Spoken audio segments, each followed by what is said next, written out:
Phone की तीसरी घंटी बजते ही रुचि तेज चलती हुई चार्जर से मोबाइल को निकालकर फोन उठाती कि फोन कट गया। उसने देखा कि फोन उसकी बड़ी नंद भावना का था। तभी कुकर की चौथी सीटी बज गई। उसने फोन को दोबारा चार्जर पर लगाया और गैस बंद करने भागी। रुचि की सास कुछ बीमार थी। रुचि आज उनको डॉक्टर को दिखाकर कर आई, इसलिए आज खाना बनाने में थोड़ी देर हो गई थी। जल्दी जल्दी आटा गूंथा और रोटियां बनानी शुरू कर दी। एक तरफ भिंडी की सब्जी बन रही थी। रोटी होते होते कुकर भी खोलकर उसने दाल को भी तड़का दे दिया। बच्चों और सास को जल्दी से खाना परोसा। दोपहर के करीब 2 बज गए थे। अभी अपने दुपट्टे से पसीना पोंछकर सोफे पर आराम की सांस ले ही रही थी कि रुचि के पति रोहित आ गए। चप्पल निकाल हाथ धोकर बोले, अरे रुचि चलो भाई खाना लगा दो। रुचि ने खाना लगा दिया।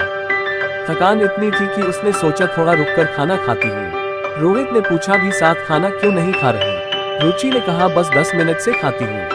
रोहित भी खाना खाकर चला गया और बच्चे कमरे में पढ़ने चले गए। परीक्षा आ रही थी उनकी। सास आराम करने चली गई। तभी बाई भी आ गई। रुचि ने जल्दी से अपना खाना थाली में लगाया और सारे बर्तन उसे दे दिए। बाई के जाने के बाद अपनी थाली लेकर रुचि खाने का एक निवाला अभी मुंह में लेने को ही थी कि फोन बजने लगा। उसने देखा नंद का ही फोन था। वो कुछ बोलती कि नंद बोल पड़ी, अरे रुचि सो गई थी क्या? फोन तो देख लिया करो, पहले भी फोन किया था। माँ से बात करनी थी, माँ को फोन दो जरा। तुम आराम करो भाई। रुचि थकान के कारण अपनी सफाई में कुछ बोली नहीं, बस सास को फोन दे आई। बेमन से खाना खाया और लेट गई। कुछ देर बाद बच्चों ने कमरे में आकर बताया कि बुआ आ रही है और कोमल भी आएगी, बड़ा मजा आएगा। रुचि की नींद उड़ गई। फिर भी क्या करती। 2 दिन बाद नंद और उनकी बेटी कोमल घर आ गई। बच्चों ने स्कूल जाने से मना किया तो रुचि ने उनको मनाकर स्कूल भेजा।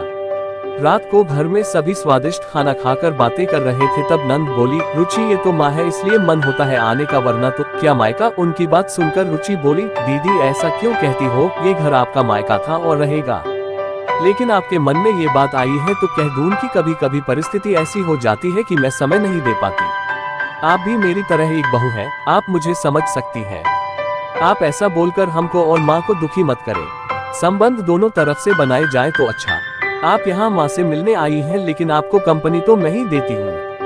कोमल को बच्चों के साथ मजा आता है, तो फिर हर बार यह कहना कि माँ है तो मायका है, ये तो गलत है ना।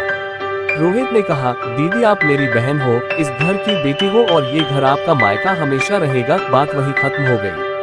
सास ने सुबह अपनी बेटी को बुलाया और समझाया कि रुचि मेरा ध्यान रखती है। रुचि के भाई आने वाले थे, लेकिन बच्चों की परीक्षा के चलते उसने उन्हें मना किया। लेकिन तेरे आने पर उसने कुछ नहीं कहा। तू संबंध बनाकर नहीं रखेगी तो कैसे चलेगा?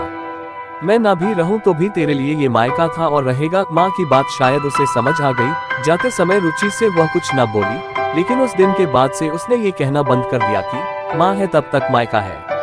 आप सबको भी यही कहना चाहूंगा कि रिश्ते बनाकर रखिए। कटु शब्दों से दूसरों को तकलीफ ना देकर रिश्ते का आदर करें।